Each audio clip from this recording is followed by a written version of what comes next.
Welcome back to Law Vista.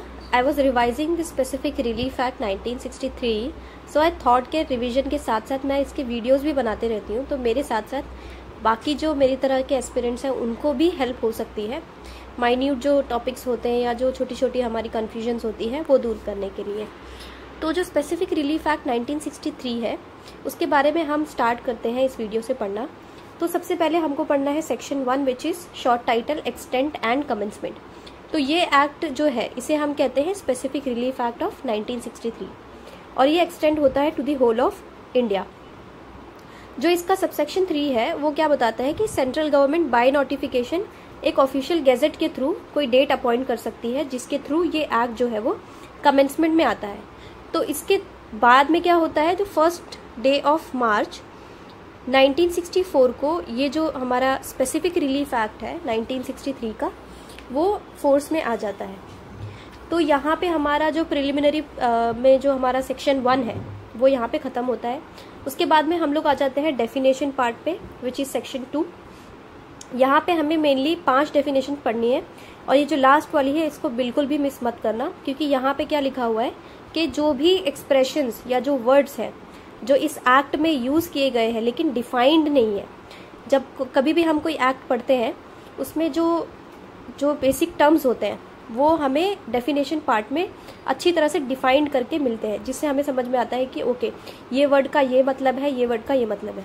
अब यहाँ पे कोई ऐसे वर्ड यूज़ होते हैं जो इसमें डिफाइंड नहीं है, तो हमें उसको कैसे समझना है, किस रेफरेंस में समझना है, उससे हम समझेंगे with the reference of Indian contract act 1872।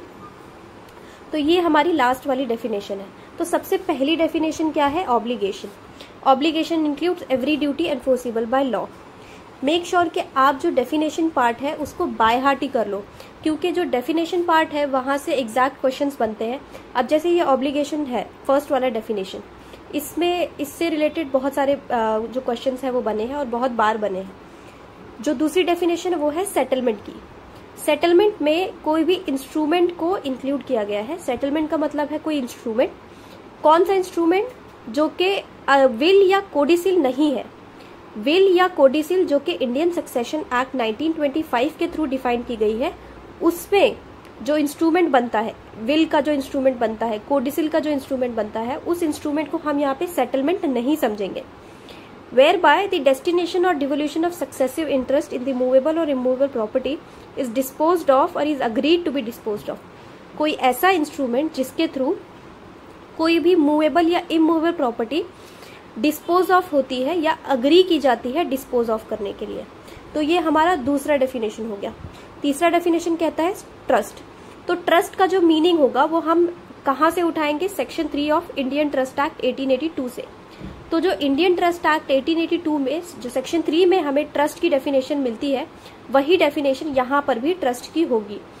और साथ साथ में क्या इंक्लूड होता है, and includes an obligation in the nature of trust with in the meaning of chapter 9 of that act. Trust में जो ट्रस्ट की डेफिनेशन है वो तो इंक्लूड होती है, साथ ही साथ जो ऑब्लिगेशन होती है in the nature of trust जो हमें चैप्टर 9 ऑफ दिस एक्ट जो हमारा इंडियन ट्रस्ट एक्ट है उसके थ्रू बताया गया है, वो भी ट्रस्ट में इंक्लूड होता है। जो ट्रस्टी की डेफिनेशन है उसे भी आप ध्यान से पढ़ना। Includes every person holding property in the trust. तो ट्रस्टी में कौन कौन इंक्लूड होता है, वो सारे लोग जो एक ट्रस्ट में प्रॉपर्टी को होल्ड करते हैं, वो सारे लोग ट्रस्टी जो है वो कहलाएंगे। उसके बाद में सेविंग क्लॉज है। तो सेविंग क्लॉज भी पढ़ना बहुत ज़रूरी होता है, क्योंकि कई बार पूरा जो एक्ट है हम इतनी मेहनत से पढ़ते हैं वो पूरा छोड़ के हमें ये पूछा जाता है कि सेविंग्स बताओ कि ये जो एक्ट है वो कौन कौन से जगह को कौन कौन से जो हमारे प्रोसीजर्स है उन्हें सेव कर रहा है, ऐसे करके हमें पूछा जाता है।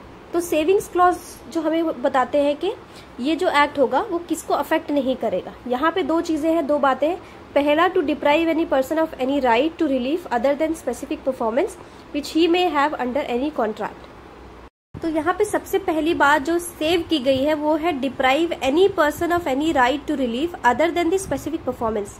अब ये जो स्पेसिफिक रिलीफ एक्ट है वो एक स्पेसिफिक परफॉर्मेंस देता है कि आपके साथ में ये जो ब्रीच हुआ है इसका स्पेसिफिक परफॉर्मेंस ये होगा। लेकिन अगर किसी पर्सन के पास उस स्पेसिफिक परफॉर्मेंस के अलावा कोई भी अगर रिलीफ मौजूद है तो उसका जो राइट टू रिलीफ है वो डिप्राइव नहीं करता ये जो स्पेसिफिक रिलीफ एक्ट है वो, which he may have under any contract. किसी भी कॉन्ट्रैक्ट के थ्रू किसी पर्सन के पास कोई राइट टू रिलीफ है, उससे ये स्पेसिफिक रिलीफ एक्ट डिप्राइव नहीं करता है, which is saved by the specific relief act. तो पहली चीज जो सेव होती है वो है कोई भी राइट टू रिलीफ जो किसी कॉन्ट्रैक्ट के थ्रू एक पर्सन को मिलती है अदर देन स्पेसिफिक परफॉर्मेंस। और जो बी क्लॉज है वो क्या बताता है, to affect the operation of Indian registration act 1908 on documents.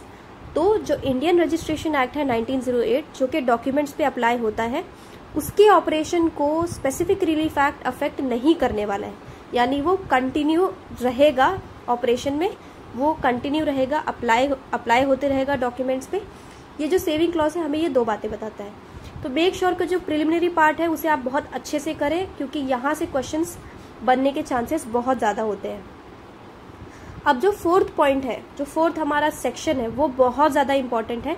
ये हमें क्या बताता है, जो हमारा फोर्थ सेक्शन है वो हमें बताता है that specific relief to be granted only for enforcing individual civil rights and not for enforcing penal laws.